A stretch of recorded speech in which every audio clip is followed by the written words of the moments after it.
చనిపోయిన వంశీకృష్ణ యాదవ్ గారు ఈరోజు పరిచయం కాదు. ఇది 2009 నేను యువరాజ్యం అధ్యక్షులుగా ఉన్నప్పుడు ఆ రోజు నుంచి ఉత్తరాంధ్రలో చాలా బలమైన యంగ్ లీడర్, డైనమిక్ లీడర్. ఆ రోజు నాకు ఆయన ప్రత్యక్షంగా ఆయన చూశాను ఆ రోజున. సో యువరాజ్యంలో ఆయనకి ఆ రోజున వారిని ఆహ్వానించడం జరిగింది. కోఇన్సిడెంటల్గా మళ్ళీ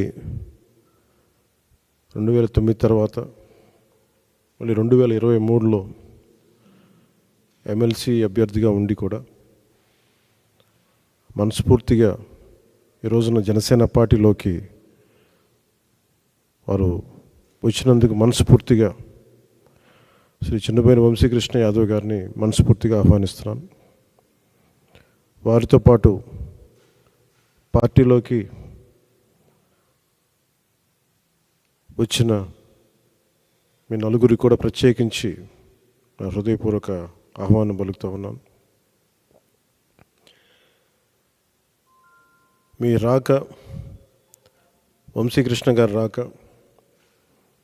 ఉత్తరాంధ్రకి నేను 2009 నుంచి వీరిని చూస్తూ ఉన్నాను.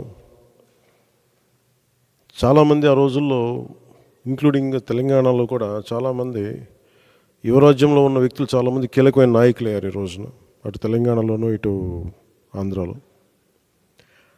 సో ఆ కోవకు చెందిన శ్రీ వంశీకృష్ణ యాదవ్ గారు మనస్ఫూర్తిగా మళ్ళీ ఇంకొకసారి రావటం, ఇందాక ఆయన అన్నట్టుగా తిరిగి సొంత ఇంటికి నేను వచ్చినట్టుగా ఉందంటే మనస్ఫూర్తిగా నేను అదే దృష్టితో చూస్తూ ఉన్నాను.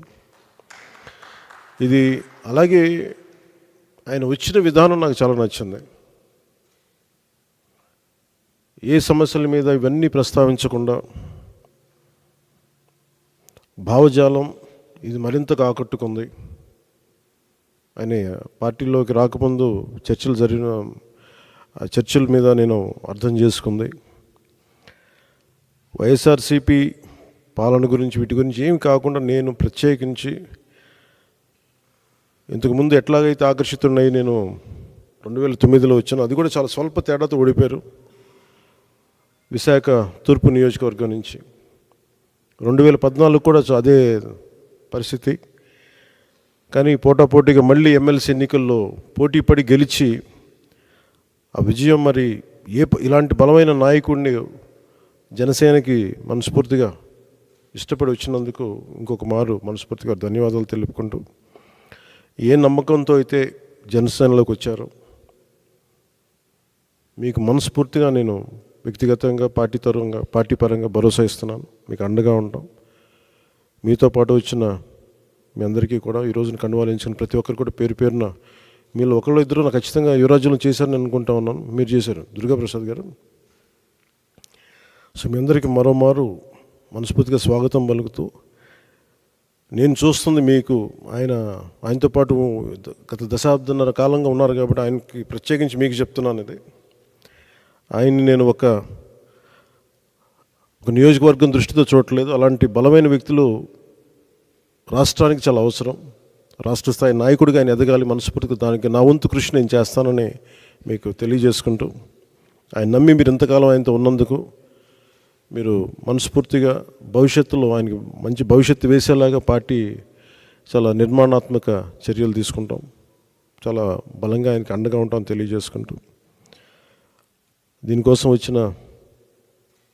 ఆయన పార్టీలో చేరిక వచ్చిన ఇక్కడ జనసేన నాయకులందరికీ, దీనిని ఒక క్రమంలో తీసుకొచ్చిన పిఎస్సి చైర్మన్ పెద్దలు, నాయకులు నాదెండ్ల మనోహర్ గారికి కూడా ప్రత్యేక ధన్యవాదాలు తెలుపుకుంటూ, ఈ సందర్భంలో ఎన్నికలు రాబోతున్నాయి. హార్డ్లీ ఒక 70-80 రోజుల్లో ఉన్నాయి. ఈ ఎన్నికలు ఆంధ్రప్రదేశ్ భవిష్యత్తుని నిర్దేశించే ఎన్నికలు ఇవి. ఏ అభివృద్ధి కోసం అయితే మీరు అందరూ అహిర్నిశలు వైసీపీకి దాదాపు 2014 నుంచి ఆవిర్భావం నుంచి ఆయన పనిచేసిన వ్యక్తి. అంటే మీ అందరి ఆశలు కూడా ఉత్తరాంధ్ర అభివృద్ధి కానీ మీ వ్యక్తిగతంగా మీరు ఎదగడంతో పాటు ఉత్తరాంధ్ర అభివృద్ధి, రాష్ట్ర అభివృద్ధిని ఆకాంక్షించే మీరు చేశారు. అది ఎంతవరకు జరిగిందనేది మీకు అందరికీ తెలుసు. కానీ మీ ఏ ఉద్దేశం కోసం అయితే మీరు రాజకీయాల్లోకి వచ్చారో, ఏ ఉద్దేశం కోసం అయితే ఒక పార్టీని యువరాజ్యం తర్వాత మళ్ళీ మీరు నమ్ముకొని వైఎస్ఆర్సీపీలోకి వెళ్ళి చాలా అండగా నిలబడిపోయారు. నేను మీరు ఇంత మాత్రం ప్రేమ నమ్మకం చూపిస్తే దానికి నేను 100 ఇంతలు చేసేవాడిని. సో దాన్ని దృష్టిలోనే పెట్టుకోండి. ఇది ప్రత్యేకించి సందర్భంలో చాలా మాట్లాడాలని ఉంది, కానీ ఇంకా సమయం ఉంది, వాటి గురించి మాట్లాడతాను. ఇంకా నాకు ఆంధ్రప్రదేశ్ భవిష్యత్తు చాలా ముఖ్యం. జనసేన చాలా కీలకమైన పాత్ర వహించాలి భవిష్యత్తులో. ఆ కీలకమైన పాత్రలో వంశీకృష్ణ యాదవ్ గారు కూడా చాలా ముఖ్య భూమిక వహించాలి. దానికి నా వంతు కృషి చేస్తామని తెలియజేసుకుంటే మీ అందరికీ ధన్యవాదాలు తెలుపుకుంటూ సెలవు తీసుకున్నాను. జై జనసేన, జై హింద్.